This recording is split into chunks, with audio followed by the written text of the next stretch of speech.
Yo, my people, what is cracking? Just another day here, John F. Kennedy, Terminal 4, taking a little walk through the airport, and just kind of stream of conscious ramble here, as my buddy J Sauce out there in the world likes to say, a ramble cast. This is kind of like a mix between just a long mono, what is it? Not monotone. I might have to edit this part out, but anyways, monologue. There we go. Monologue and big ramble energy. But one of the things I've been thinking about recently is this whole conundrum of first class travel. And this is never something that I would personally pay for, but because I'm kind of a frequent traveler, particularly with Delta Airlines, which has become a little bit of a theme in the last couple of videos, I've recently, well, actually quite a few times in recent times, been upgraded on this flight so that they can sell more economy tickets. It sort of like makes it easier for them. They put me in the worst row in first class where you don't have any place to put your bags. But anyways, the thing I want to talk about today was just like really ridiculous things that I've seen happen in first class travel over the last couple of months. And yesterday, we took like a 4.5-hour field trip out onto the tarmacs of JFK. There was a whole big backlog from a snowstorm. It's mid-December, and anyways, the guy sitting next to me was just one of the type of passengers that makes me kind of embarrassed to be involved in this sort of travel business. But I'll just kind of walk through some things I've seen through times that I think are just kind of ridiculous and perhaps disrespectful, and also maybe just like a little bit inconsiderate of the rest of the travelers there. And so anyways, this guy kind of embodied all of them. So this is a short kind of commuter flight from JFK up to central New York where I live, and you know, everything was a little bit delayed, obviously.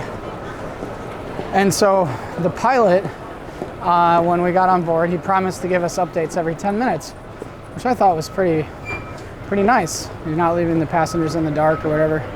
And so after like the third or fourth update, this guy next to me starts getting like verbally passive aggressive about the pilot. Like, oh man, if this pilot gives us one more update, blah, blah, blah. And he kept dropping the F-bomb. And I was like, just really uncomfortable sitting next to him and having him complain at such high volume that all the other passengers were starting to catch on to this kind of like little negative hissy fit. And so that was like already kind of a bummer to begin with. And then he just kept getting up, even though the seatbelt sign is on because we're on the tarmac. And the pilot said like multiple times, like, please don't get up, because if we get up, then we'll get pushed farther back in the line.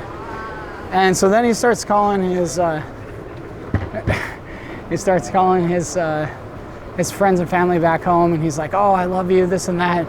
He's like being all nice on one phone call. And then he calls Delta Airlines. He's got some kind of status.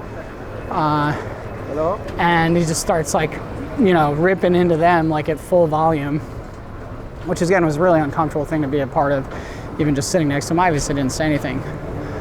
But the other funny thing that I noticed is he had all this trash, like from the snacks that the servers were giving us, and also like that he had brought with him, and they just started kind of like flowing out of his pockets and eventually just like polluting the scene.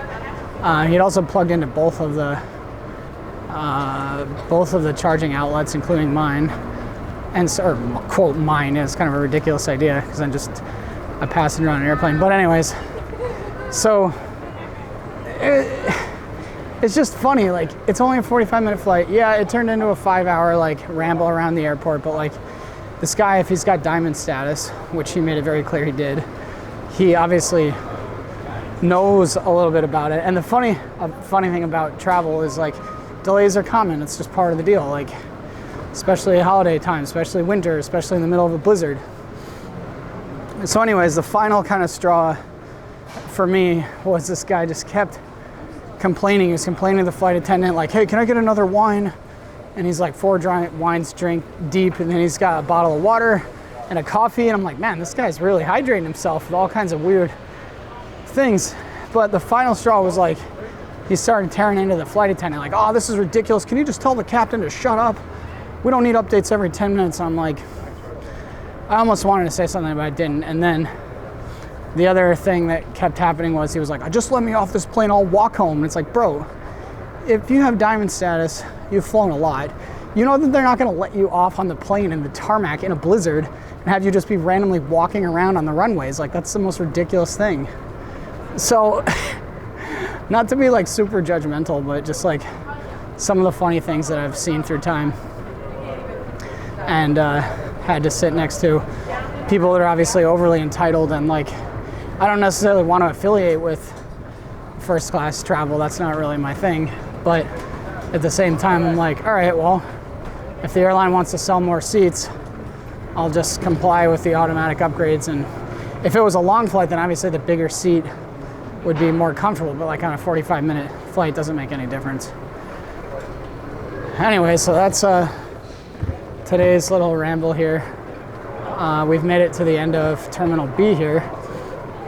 So I'm gonna turn around, head back, and if I can think of another topic to ramble on about, then maybe I will here in the YouTube, literally YouTube. Let's go, yo!